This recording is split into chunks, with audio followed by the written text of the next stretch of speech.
can't buy. It resides between my eyes. Walked through the fire, came out better on the other side. See, life's like a beach if you find the sand. And right now, I feel like $100,000. You are listening to Inspired Insider with your host, Dr. Jeremy Wise. Dr. Jeremy Wise here, founder of InspiredInsider.com, where I talk with inspirational entrepreneurs and leaders like the founders of RX Bars, which told their story. They sold to Kellogg for $600 million. Check out the interview of how they built that up. P90X founder Tony Horton talks about how he made money as a street mime before he sold hundreds of millions of dollars. And Baby Einstein founder talked about she's a 2-time cancer. She doesn't like Survivor, Mark. She likes Assassin because Survivor is more like a victim. And the founder of Atari, Nolan Bushnell, talked about how when Steve Jobs was his mentee, he offered Nolan 33% of Apple for $50,000, and he talked about why he turned that down. Wow! And yeah, it's crazy. And so many more amazing entrepreneurs like we have today. But this episode is brought to you by Rise 25, which I co-founded with my business partner, John Corcoran. And our mission is to connect you with your best referral partners and customers. And we do that through 3 ways. We have a done-for-you event solution for large conferences or software companies, a done-for-you podcast solution, which in my opinion I believe is the best thing I've done for my business. And I say my life, but then my wife disagrees with that, Mark. So I'll say business and life. I've made amazing best friends through this process, and a lead generation solution. But we do have a greater purpose behind it, which is driven by my business partner and I realized our grandfathers were a huge inspiration for us. My grandfather was a Holocaust survivor. His was a B-17 captain pilot, and there's a whole long story behind that. But to honor their legacy, we have a veteran entrepreneur scholarship. So rise25.com/mission. If you are a veteran entrepreneur or you know of one, send them rise25.com/mission, and it basically gets you a scholarship. We did 14 events last year. It gives you a scholarship to a ticket to the conference we're doing a VIP event at, the VIP event itself, or all of the above. So check that out. I am excited today. We have Mark Aramli, the inventor and founder of BedJet. I think your tagline, Mark, should be "We save marriages," possibly. But BedJet is the world's first rapid cooling and heating system just for your bed.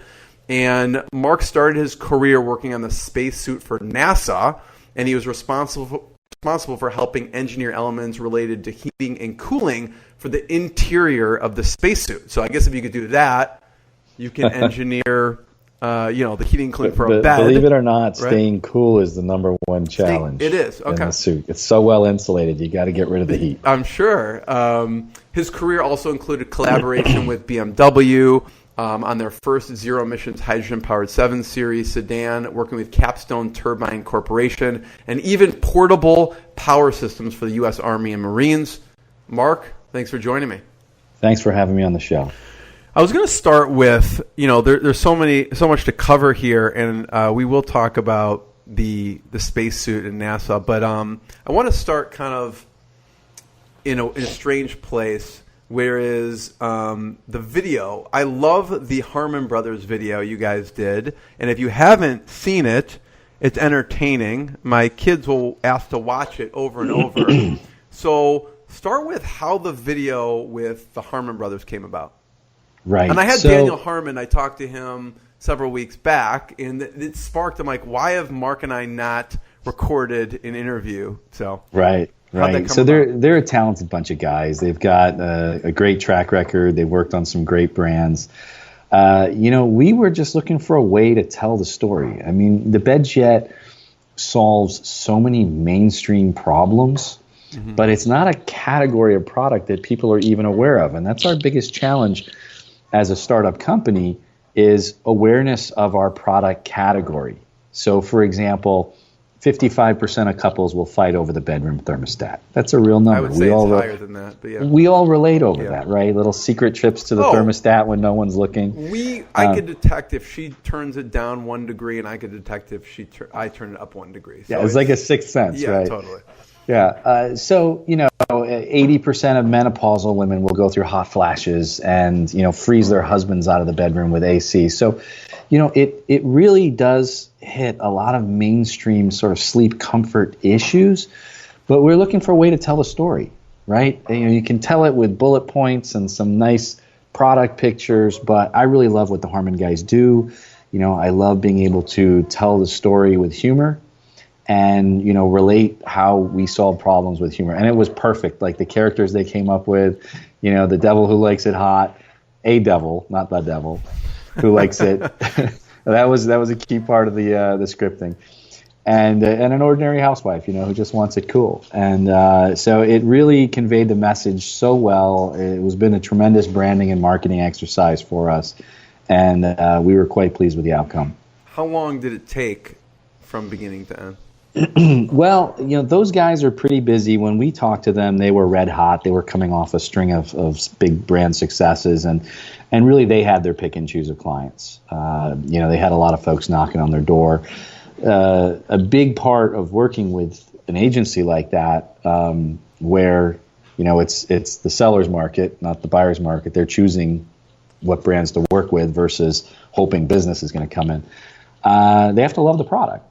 So we started talking with them, and we shipped them some BedJets, and basically they're like, everybody loves this thing here. Sure, we would love to do something with you guys, and then we hit it off from there. So probably from the first day we started talking to them to having a contract signed was maybe three months, and then once the contract was signed, it was about a 6-month process to script it, film it, edit it, and finally have something that's ready to go.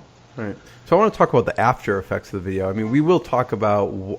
I'm still curious of why they hated you so much on Shark Tank. So we'll talk a little bit about that. I don't know if you've talked about it in the past, but from this video perspective, what was the after effects? So you talk about, entrepreneurs always talk about brand and branding your company and brand power. And it's interesting. I don't spend money on brand awareness. As a small company CEO, anytime a vendor pitches me on a brand awareness campaign, that translates into does not make money, right? That's what brand awareness is to me. Yeah. But really, we saw a very tangible brand awareness boost on this, meaning, we were doing fine with our Facebook ads and, digital marketing ads. This definitely turbocharged those channels. But what we found was, for example, we have our normal PR efforts, right? Reaching out to journalists and media saying, hey, review the product, take a look at this.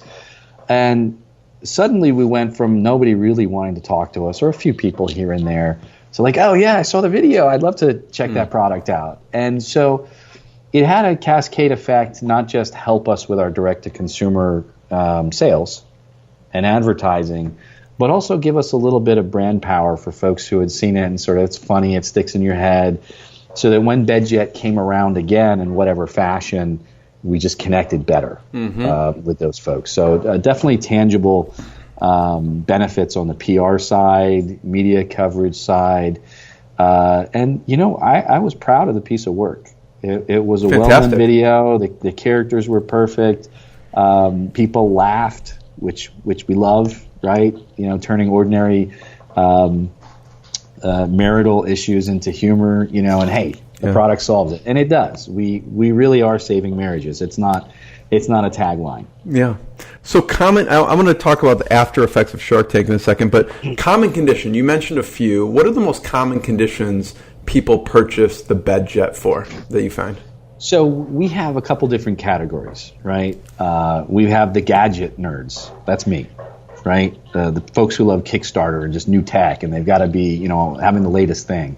I'm like, oh, I can control my comfort in bed from my phone? Yeah, I got to have that. So we have that community of early adopters. And then we have another completely different community of what I'd call the medical, people who have issues, right? They either they're born with or developed. Menopausal women's a great example. These women, certain age, and we love our sweaty Betties. They're like 25% of our business. They get the hot flashes, the night sweats, and there's nothing can solve it.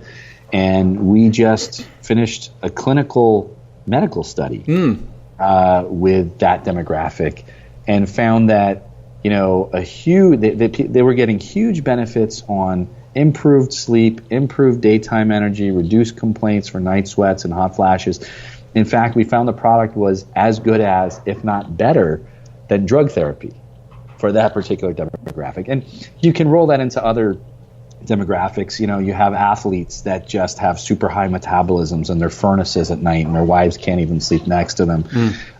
Chemotherapy patients, experiencing some of the same issues as the menopause women, Raynaud's disease, MS. I mean, there's so many thermoregulation issues can come out of either your unique body chemistry. There's just some people who sweat, right? Or some medical condition. And then finally, the last category is couples, right? We're solving that problem of he wants it cold, she wants it hot, somebody's got to suffer. We fix that problem completely. You can have half the bed, toasty like Hawaii, and the other half, cool like Alaska, and everybody's happy. So talk about that for a second, because I know you started with one product, and talk about the evolution of, you've released different products since the inception, right? Yeah, BedJet's an interesting business. And you have it right there, by the way. So I don't know, people are watching the video. So you can hold it up for a second. So this is a BedJet base unit, right? It's a little machine, goes under your bed, fits under any bed with 7 inches of space, or you can put it at the foot of your bed. And it's an air-driven machine, and it is the most powerful product in the universe. I love saying that. For either rapidly cooling and drying sweat or heating up, right? We can heat a king-size bed to feel like the sheets came out of the dryer in about a minute and a half. That's no electric blanket in the world that can do that. And it's a hot, dry heat because it's air-driven. In terms of cooling, you press the cool button, you feel it in 10 seconds. And it literally sucks the body moisture off your skin, which then, in effect, makes your body's natural cooling mechanism work better. So the product itself started out as a hobby project. Right? This was no grand, MBA business plan and a bunch of smart people sitting around a room with product strategy. It was me. I'm a tinkerer. I love to build things. I have personal problems with being too hot in bed. This is an idea that went back to 2001. Right? So we're going back 18 years ago. I had this idea, and it took me till 2014 to develop it, to finally decide to create it. And it started out as a hobby project on my kitchen table, literally just to see if I could do it. I tried it out, and I was like, whoa, this thing feels really good. I had other people try it out, and the response was universal. Everybody who touched the thing loved it. And it was an ugly prototype. I mean, it was like a steel box. You still have a picture of that? Oh, yeah. I have it sitting on my desk. I look at it every day because it's a reminder that all great things come from very, very small beginnings. So that kitchen table took us, fast forward 5 years, we're now the number one company in the United States making climate control systems for beds. We compete against billion-dollar companies like Sleep Number, Tempur-Pedic, and when it comes to active climate control systems, we're number one. And that all started on a kitchen table with a kludgy prototype built from a broken hand dryer motor and all these other things. So what are some of the other products? Because you guys have now dual zone, or maybe it's just additional add-ons to the BedJet. Right. What are some of the offerings? So we started with just the single BedJet, which would cool and heat the whole bed, right, at the same time. And I have the same issue 55% of couples do. I like it freezing cold. My wife likes it warm. And I'm like, let's figure out a way to solve this. Right? And so we created an add-on technology. We call it the cloud sheet. But basically the air flows into this super performance engineered but all cotton sheet and divides into two channels along each side of the bed, and two machines plug in, and so you can get your half side hot and your half side cool. And I actually created the prototype with a sewing machine I bought from Walmart on my living room floor, right? So, you can imagine all this stuff's happening in the house. And the first time I had my wife try it out, At that time, we weren't married, but I'm like, check this out. She's like, yeah, I've already tried the BedJet, whatever, right? I'm like, no, try this out. And I had the hot going on one side and the cool on the other side, and she got onto the hot side, and she's like, yeah, whatever, I felt this before. I'm like, slide over. And she slides her leg over to the other side, and just look, how did you do that? And because, there's no separation in the bed, you just go from one side to the other, and you suddenly feel the cool. And I really believe that great product design, great technology, the first time you use it, it feels like magic. And that's what this did, right? I saw the look on her face. And then for a lot of couples, it's like that. You're like, how did you do that? And it's a wonderful feeling. So I want to walk through the journey a second. I know it started on your kitchen table with you tinkering with this, but I know your philosophy around validation. Right? So talk about that for a second, because you weren't going to stake your life savings on something just because you created it at the kitchen table. Yeah. So I've been doing new product introduction for a long time at a lot of other startup companies. BedJet is the first one that is my company. And one thing I've learned as a new product guy, you never launch a product based on your opinion, based on your coworker's opinion, based on Shark Tank's opinion, okay? You've got to go out and test the market, especially when you're an entrepreneur who's so passionate. That's dangerous when you're too passionate about your product, because you could have a loser. And the reality is, most products are losers. I mean, I hate to put it that way, but the fallout and attrition rate of people who have this great idea and just try and bring it somewhere, it's like 1 out of 10, makes it to that home run. So you really have to do that product validation, and the only opinion that matters is the opinion of the customers who are going to take their hard-earned treasure out of their wallet and actually buy it, right? So we did a lot of market validation with Kickstarter, and I love Kickstarter. I love the community there. They've been around a long time now and still going strong. We did some Kickstarters. We've done 3 so far in the history of the company, but the second one, we sold like $1.4 million in product in 40 days. We closed out as like the top 20 Kickstarters of all time, at that time.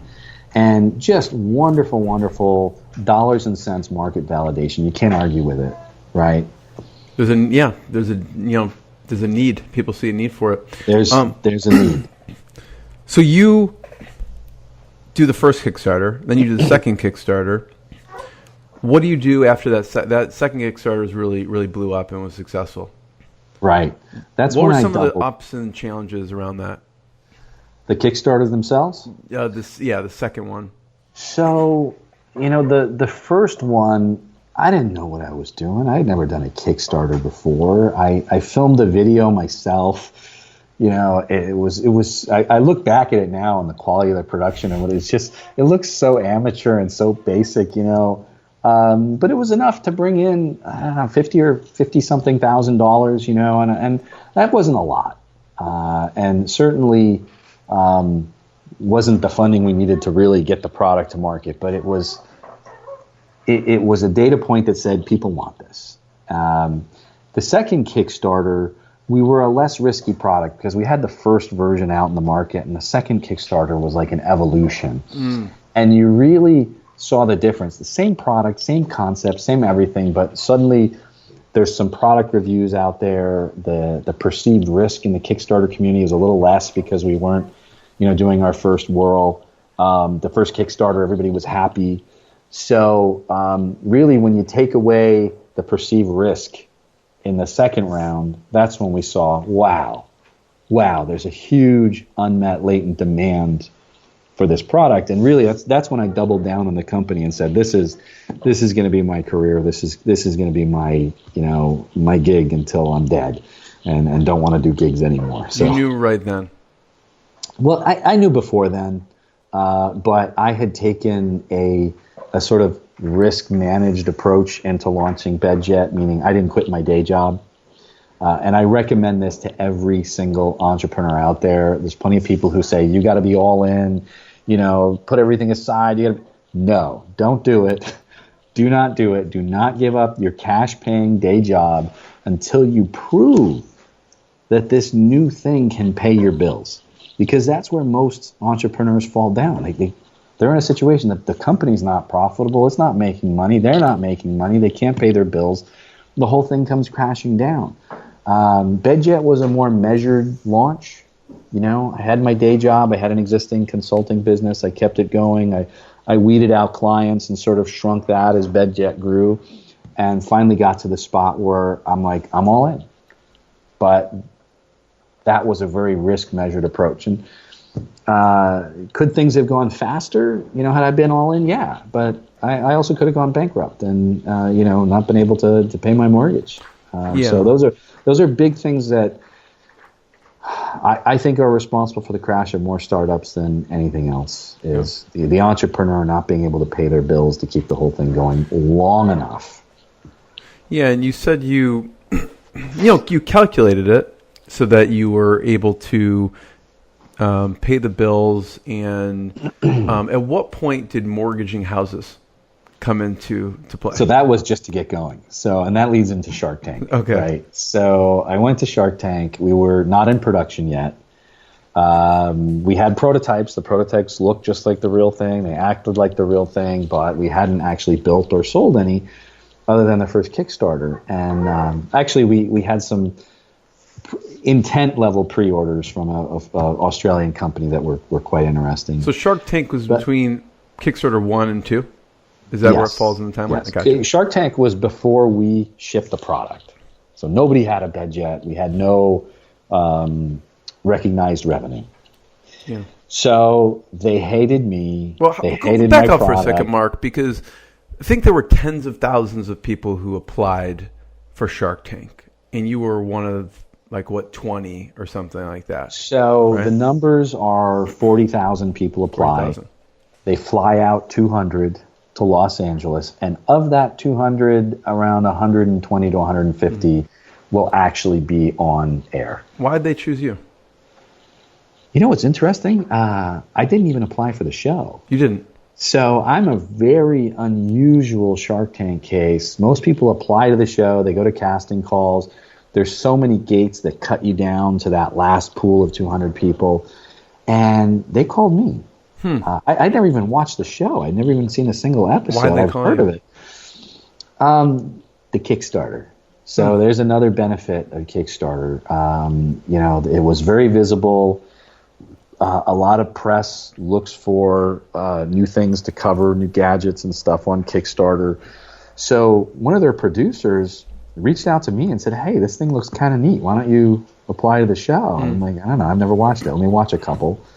And I think they liked it. They liked the idea of putting two sharks in bed together, right, for the show. So I had to go through the same process everybody else did, but there was a little bit of recruiting on the front end on their side, which is very, very rare, by the way. It doesn't happen too often. So you go on Shark Tank, and they hate you. No, they hate me. They hate my product. They tell me nobody will ever want one, and I'm going to burn in hell. You know how that well, I guess it goes back to your Harmon Brothers video. So. I guess it does. It goes full circle. I think he said even the devil wouldn't buy one, actually. There you go. Yeah. So what did we not see? Because I know there's a lot they edited out. So you're up there for an hour. I was up there for an hour to an hour and 20 minutes. And they cut that down to the 12 minutes that they want you to see.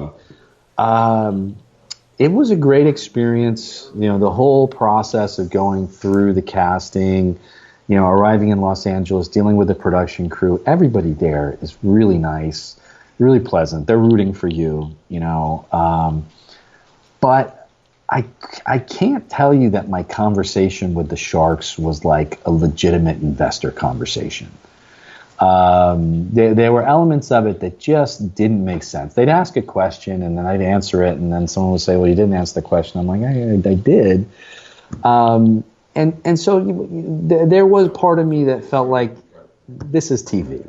I wouldn't be having a conversation like this if I was in front of 5 VC entrepreneurs, right, in a private investment meeting. So, but reality TV is what it is. And I was very thankful for the opportunity. And it was a huge net positive for our company and launching. The thing with Shark Tank, you don't need a deal. You just need to go through your segment with a product that actually resonates with people, and ours is one of those, and manage to get off without making a complete dick out of yourself and being completely unlikable. Because if you do that, nobody's going to want to look at your product anyway. I get mixed reviews on my performance there. Some people say, you weren't too likable, and some people say you got a bad rap. At the end of the day, what was the after effect after the episode went live? It's funny. You go through so many rounds of preparation, and I prepared for every conceivable question, scenario, except one. That they would hate the product and instantly take a non-liking to me. That was the only thing I did not prepare for. So, and the reason why is all along the way, we're going to trade shows, we're putting this thing at the Las Vegas market. Everyone is coming to us. And these are the titans of industry. This thing's great. We've been watching you. Tempur-Pedic sent over their whole delegation. Sleep Number came over. All these companies came over. And, all these other companies wanted to carry the product. And, we had to deal with Mattress Firm right out of the gate. So everyone is telling us along the way, this is a great idea. We've been looking for something like this. And then suddenly I walk into this forum where they're like, this thing's stupid. So I hadn't prepared for that that scenario. And, for about 30 minutes, it was very much a devastating feeling, 30 minutes to 40. And what's interesting is when you get off the show, they have a psychologist sit with you. So you don't just get to wander off and go home. No, they bring you back to the ready room and they ask you some questions and, how you feel. They want to make sure you don't want to jump You're like, off, I'm going to kill myself. Well, there's a lot of folks who go there and they feel their whole lives, are depending on the outcome. Totally. And I tell everyone, and Shark Tank is not a business model. Right? It's not something you depend on to launch. Your business has to be able to launch on its own with funds you raise on your own. That is like a lottery ticket that some folks get, and that's all you can look at it as. I want to talk about you've approached retail and direct-to-consumer. So talk about your original retail strategy, what happened, and then we'll talk about direct-to-consumer. Right. I find this interesting. So, coming into our first year, to me, success was defined as we got to get as many strategic retailers as we can. We're going to be in Bed Bath & Beyond, and we're going to do Brookstone, and we're going to do Mattress Firm, and we're going to be in all the mattress stores. And we were very successful for a new company with a new product and actually getting some of those retailers to test the product. And what I very quickly learned, because we are a new product in a new category that never existed before. So we had no existing river of demand that we were dipping our cup into. We had to create the demand. And still to this day, I think if you asked a random segment of the population, did you know you can get a climate-controlled bed system? They're like, what? Yeah. The awareness is the problem. It's the awareness. And so, we did some events with Mattress Firm, for example. And when I was on the floor, physically there, the attachment rate was phenomenal, right? The salespeople would pitch it, maybe 10, 15, 20% of bed purchases, they'd get a BedJet. The second I was not on the floor, nothing moved and nothing sold. What I came to understand is in order to succeed in retail with a product like this, we would have needed a multi-million-dollar national advertising campaign to drive consumer to retail, okay?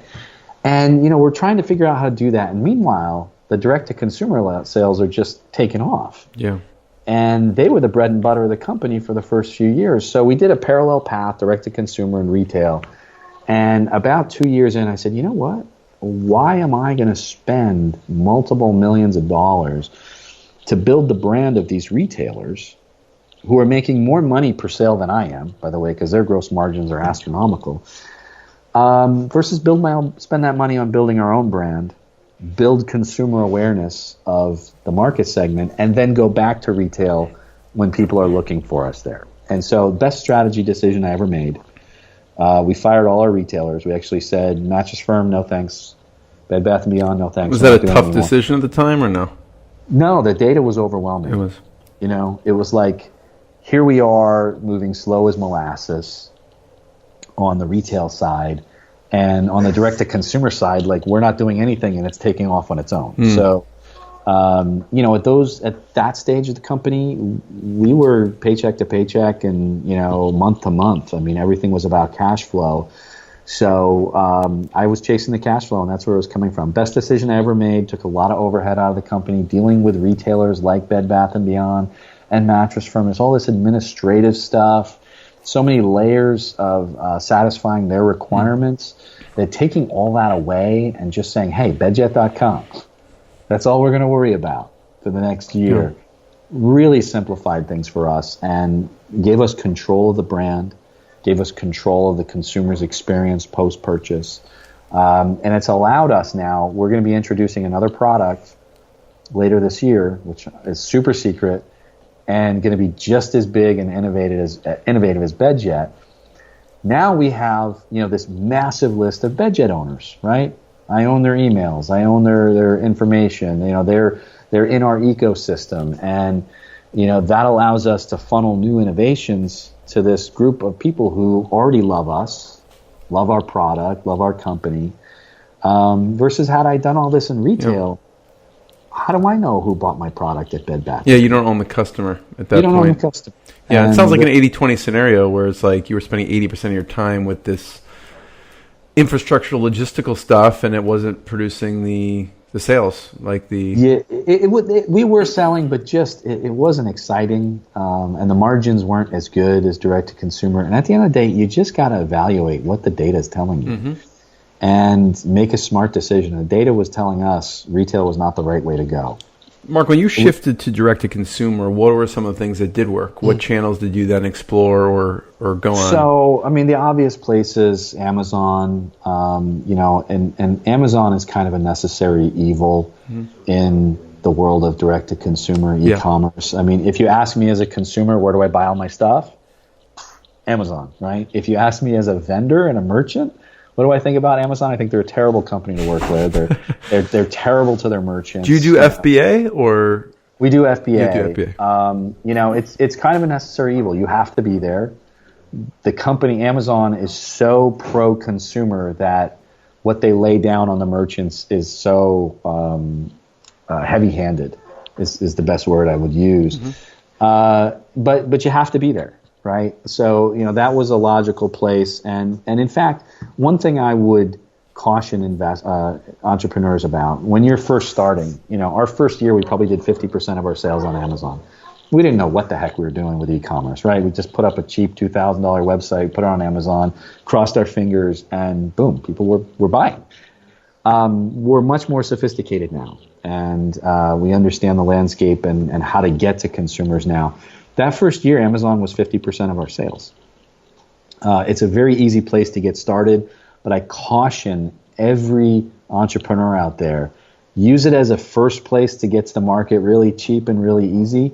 But if your business is 50% dependent on Amazon, your business is in danger because you don't own the customer, you don't own the brand. Amazon can wave their hand, and in a blink, your sales are down by 90% because of a change in an algorithm, or they decided to have their own branded Amazon product that competes with yours. They don't care about you, the small business person. They care about their customers. And it's such a divided opinion I have of Amazon, because if you ask me as a consumer, I'll tell you I love buying my stuff there. Yeah. Right? Like I have a dual personality here on this topic. But as a merchant, very dangerous place to let really more than 20-25% of your revenue depend on, because things can change there like that. Yeah. Mark, as a engineer and product inventor, when I hear Kickstarter or Amazon, one thing that comes to my mind is knockoffs. Right. So how do you fend off knockoffs and talk about that landscape a little bit? I remember one lady who was on Shark Tank she said she got knocked off like crazy. after Shark Tank, Kickstarter, all those. Right. I mean, you hear stories of people on Kickstarter who have this great Kickstarter, and before they even delivered their own backers, some factory in China is already shipping the same thing. Yours is a little more complicated. So we have a complicated product. I mean, our product is electromechanical. It's got controllers and a lot of software in our product. So while physically, if you were to send this off to some factory to retro engineer, they could create the hardware. The software is probably and how we forced sort of low cost electronics to perform like very high end electronics with the controls on the heaters and such. I mean, this thing has more features and more capability as an $1,800 medical device, right? That you find in hospitals. They have sort of similar technologies, and we pulled it off for a couple $100. Same level of thermal accuracy, all this stuff. So a lot of it's in the software. We did invest money in patents early on. So even when the money was thin, we found a reasonably priced patent attorney. From the start, we were filing those. We've got a patent portfolio of like 7 patents now. But the knockoffs are arriving this year. So, are they really? Oh yeah. And it's interesting. When you demonstrate success, universally, people are going to see it and want to take a piece away from you. That's just the world of business. You can't feel bad about it. It's just part of the product life cycle chain. So I thought it was going to be about 2 years before the knockoffs showed up, and now it's closer to 3 or 4. And they're showing up this year. There's some Canadian company that has tried to duplicate a lot of what we've done. They're not yet shipping. They had a Kickstarter, Indiegogo. There's a few other smaller companies, entering the field. But we compete against Sleep Number, who has their version of a BedJet, right? So how do we really fend that off? It's not in patent court. You got to spend $500,000 to enforce a patent. We do it by innovating and just keeping ahead of the knockoffs. So, we're releasing the next generation BedJet in literally weeks. And the remote control is the most advanced remote control in the sleep industry. It's got a color screen. The electronics, it's got smart home and Wi-Fi and Alexa. It's 30% smaller. So rather than try to fight these guys in patent court, which we may if they ever take a big bite, we stay ahead by just releasing newer and better product and just staying a generation ahead of the knockoffs. That's really the only thing you can do. Mark, I have 2 last questions, Mark, and I just want to say thank you. I love hearing these stories, and everyone should check out BedJet.com. Where else should we point people towards? It's a great domain, by the way. I'm surprised it was available. It wasn't. Our first domain was BedJets.com. And I wound up buying it a year or 2 in from a guy in Australia whose business model was good hotel rooms at airports. Okay. BedJet. Good domain. Yeah. BedJet.com. Anywhere else we should point people towards to check out the products? That's it. You want to Google BedJet. We've got literally hundreds of product reviews, video reviews. You go take a look at Amazon, and this is my favorite claim right now, and it's going to sound like a big, broad marketing hyperbole. BedJet is the #1 customer-rated product in the entire mattress category on all of Amazon. Sounds boastful, but if you go and look for any product with over 500 reviews, a volume product, in the mattress category, we have the highest percentage of 5-star reviews of any product. That's versus like 2,000 other companies in the category. So we're very, very proud of that. That's great. Love it. So, Mark, 2 things. One, I always like to hear low moment, a challenge in the life cycle of the business. And then 2, on the flip side, what's been a proud moment? So what's been a low moment, big challenge for you? In our first year, there was a lot of financial uncertainty. A lot. And I actually had to delay my wedding for this business. And so when you talk about how entrepreneurs can pay a personal price, I met this amazing woman. We got engaged. literally 3 or 4 weeks. She's away from mailing out the invitations, and BedJet is launching that month. And we have a wedding scheduled for later that year. And I'm just thinking, what if this thing doesn't go, right? What if we wind up with some horrible warranty recall issue? Like all these risks, right? The worst case scenarios are running. You're just thinking of everything that can go wrong, and you constantly have to be thinking of everything that can go wrong, right? In a hardware business like this, whether it's QC, warranty issues, all that. And I go to her, I'm like, babe. I don't know if I'm going to be able to write the checks in October. I'm really worried about it. And if you can imagine going to a woman who just got a ring on her finger and she's shopping for wedding dresses and she's putting the invitations together, and you're like, whoa. That was tough, right? And I'm very lucky that I had a supportive fiance. It took her a few days to get on. What did she say? I didn't sign up for this, Mark. No, it took her a few days, because that's a big surprise. And after that, entirely supportive, behind me all the way. Do what you need to do, and we can put this off. And I put it off till the next year. Now, the moral of that story: how did it turn out? It turned out I could have written the checks. Okay, the business took off right away, and when that wedding date came around, we would have been just fine.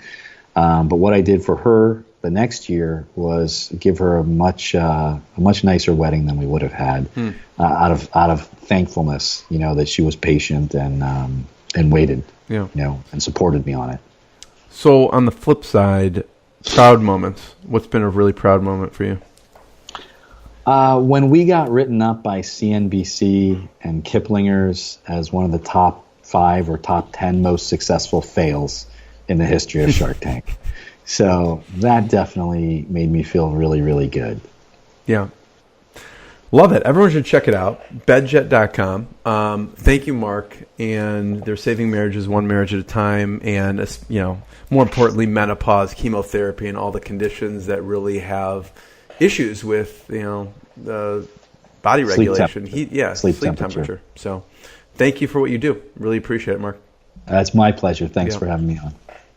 What I got, you can't buy. It resides between my eyes. Walked through the fire, came out better on the other side. See, life's like a beach if